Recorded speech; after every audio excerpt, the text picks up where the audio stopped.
Alright, here's some lower body exercises. This is the only one that requires equipment. But I'm sure you could probably jerry-rig something around the house like I did. And pretty much just extending my hips behind me. And I'm bracing my abs against the pillow and the weights there. Using my glutes and hamstrings and contracting my spinal erectors isometrically. Now at first I was planning on doing like 30-second holds and I had like a timer, but I got kind of annoyed with the sound, honestly, and this is just my warm-up, so there was no sense in timing it really. So I turned that off later. But anyway, next one is going to be a glute ham bridge. Alright, as you can see, my legs are bent about 90 degrees. I'm digging my heels into the floor. I've got my hips extended using my glutes and my hamstrings. And bracing my core, so my belly button's sucked in and all of that ribs sucked in. And there we go. Just briefly going through a variety of exercises here. There we go, turning off that annoying timer.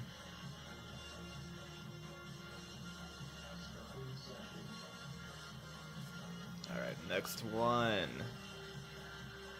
is going to be probably a squat. Yep.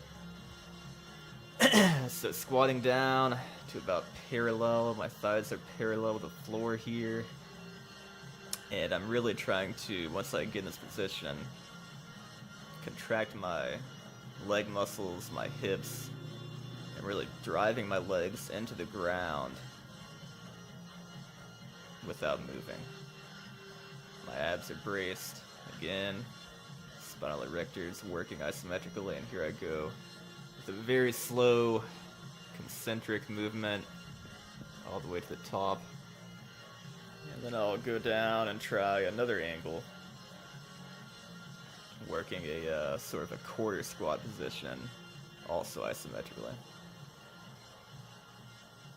There we go again, kind of feeling around, experimenting. Again, this was my warm-up, so rather than trying to build muscle or strength or endurance here, I'm mostly just kind of activating all my muscles. I did a lot of kicking after this, and this was my warm-up. Alright, now here I'm doing a slow eccentric movement, kind of lowering slowly. Trying to pull myself on the floor. Okay, so I'm not just passively dropping slowly, I'm trying to pull myself. My feet, my ankles, calves, quads, hamstrings, glutes, all that good stuff is contracting. Alright, let's see, kind of shaking it off a little bit. What else we got? Okay. This looks like it'll be a lunge, yep. So I step back, hinge my hips, and you can always experiment with how much you want to hinge from the hips in your leg exercises. The more you hinge forward, the more you'll feel that into your posterior chain, so like glutes, hamstrings, lower back, maybe. Especially if you have like a weight on your shoulders or something like that. But I'm just doing this with my body weight right now, holding this isometrically. Back leg hovering right above the ground, then I come up slowly. Trying to push, drive with that front leg. Alright, other leg, same thing. You'll notice I'll kind of set up with my big toe against the ankle of that foot, and then I'll kind of just step back and hinge and drop my hips. Boom. And find that position. Make sure the foot and ankle of that back leg are very active. Don't, just kind of put that back leg to sleep. It should be working a little bit to stabilize. And then the front leg, of course, is going to do most of the movement. So there we go, driving up. And then stopping on certain ranges of motion. Going down slowly. Again, pulling myself to the ground actively, not just passively letting go there. Alright. Let's see, what's next?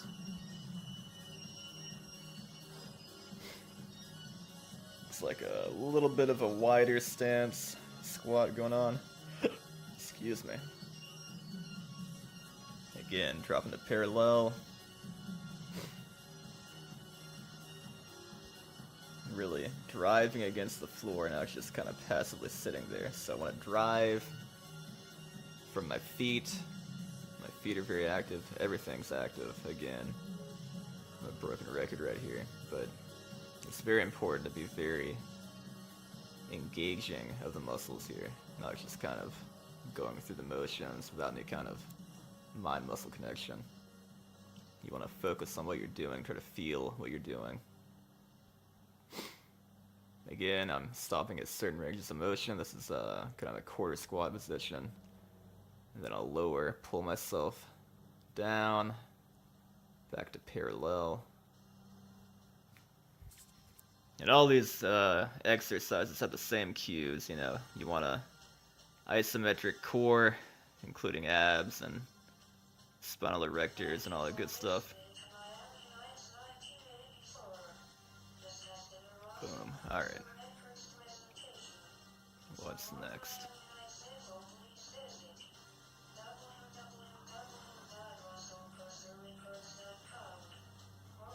It's nice sometimes to kind of shake off your muscles after that kind of work.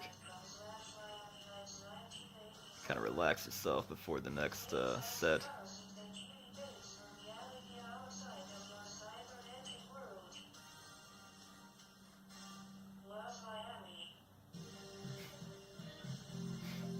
Alright, and we're going to do some calf raises, it looks like.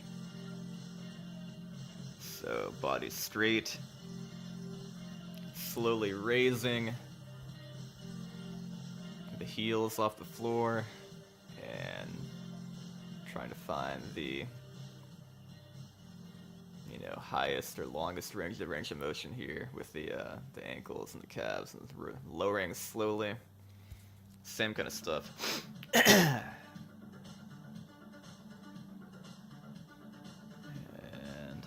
Back up. And back down.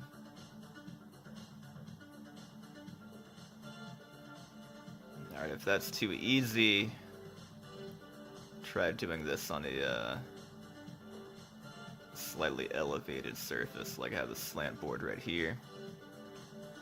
To add a little more flexion in the ankle from the bottom position. And therefore extending the range of motion, making it a bit more challenging.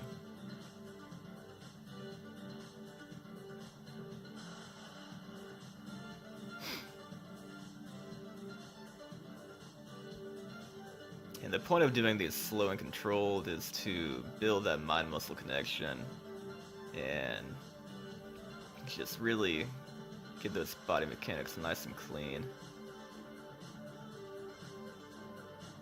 It makes it a little bit harder, but I recommend it at least every once in a while, especially if you have any kind of, you know, old injury or some kind of muscle imbalance. It's good to slow down a little bit and, you know, take things easy. Well, not easy, but take things slow and, you know, don't want to go too fast and have a terrible form and then your body mechanics remain the same. They're still kind of fucky, to put it bluntly. So if your posture isn't great, we have some old injuries that nag you. Focus on the isometric holds and the eccentric motions rather than the concentric motions. Alright, here we got a hip hinge from a narrow stance.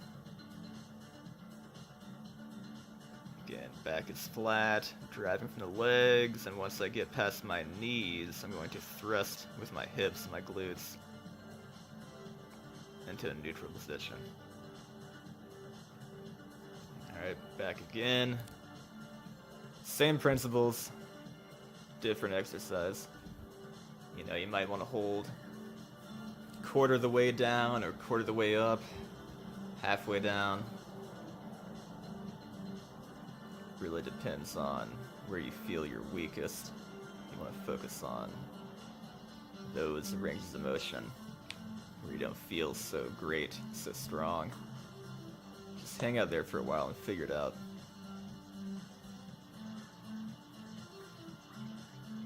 Alright, now we got a even wider stance. Squat, I assume? We'll see. Yeah.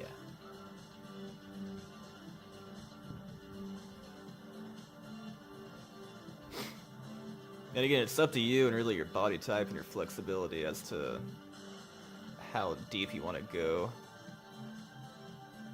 into these positions. But try to go to at least where your thighs are parallel to the floor. But if you can't do that, don't feel too bad. Keep working on it. You'll get there eventually. There we go again. Quarter squat. And then I'll sink slowly down, pulling myself down back into a low position.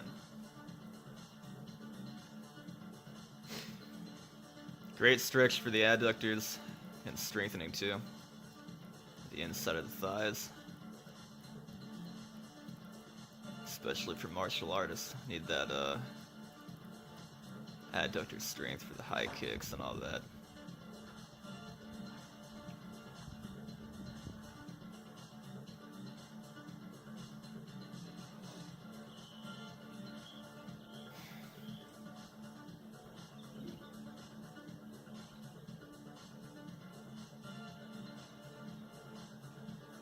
Alright, next one again, sort of a longer stance.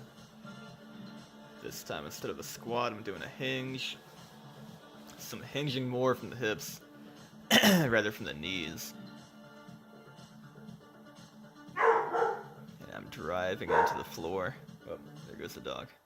Driving into the floor with my legs, and then once my hands are past my knees, I thrust. And go back down, maybe stop quarter of the way. Yeah, whatever. I'm doing one take of this. One take is all I'm doing.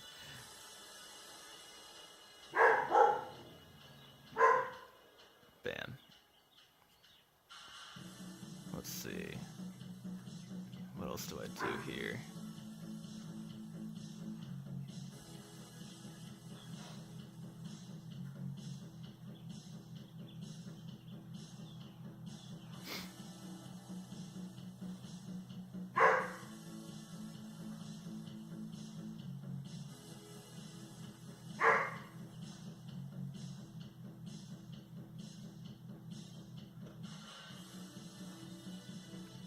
Oh yeah, so this is just showing how clean those movements are when you speed them up after all that slow work.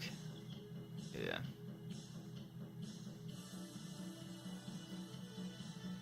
Some squats, some hinges. I guess here's a lunge in a minute.